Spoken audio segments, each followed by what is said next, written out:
Hello, আমি আদ্রিতা মধ্যমগ্রাম থেকে ছোট্ট একটা হোম বেকারি চালাই। এগুলো ছিল আমার রাখির অর্ডার। প্রথমেই বলে রাখি, একটা ভিডিওতে সমস্ত অর্ডার কভার করা পসিবল হয়নি, হয়তো আরও একটা দুটো পার্ট আসতে পারে। তো ফার্স্ট আমি এটা নিয়ে আগে কথা বলে নিই। এগুলো ছিল এগলেস অ্যাসর্টেড চকলেট ব্রাউনি। এগুলো 9 পিসেসের বক্স ছিল। 3 পিস হচ্ছে হ্যাজেলনাট ছিল, 3 piece lotus biscuit and 3 piece choco chips দেওয়া ছিল। আর আমার কাছে কিছু ব্রাউনি এক্সট্রা ছিল, তো সেটা দিয়ে ছোট্ট একটা ব্রাউনি বক্স আমি তৈরি করে নিয়েছিলাম। তো আমি জানতাম না স্ট্যাটাসে দিলে কেউ না কেউ ঠিকই বুকিং করবে। তো স্ট্যাটাস দেওয়ার সঙ্গে সঙ্গেই একটা দিদি বুকিং করে নিয়েছিল ওটা। ওই দিদিটার আরও অর্ডার ছিল, বাট সে এই ব্রাউনি বক্সটা দেখে সে বলেছিল যে এটা কিন্তু আমার লাগবেই, এটা তুই কাউকে দিবি না। তো আমার রেডি হয়ে গেছে ব্রাউনি বক্স সবগুলোই। দেন আমি রেডি করেছিলাম অ্যাসর্টেড 9 পিসেস চকলেট বক্স।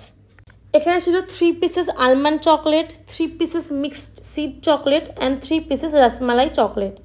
এই চকলেট বক্সটা প্রায় আমি 7 to 8 পিসেস বানিয়েছিলাম এই রাখিতে। দেখা হচ্ছে নেক্সট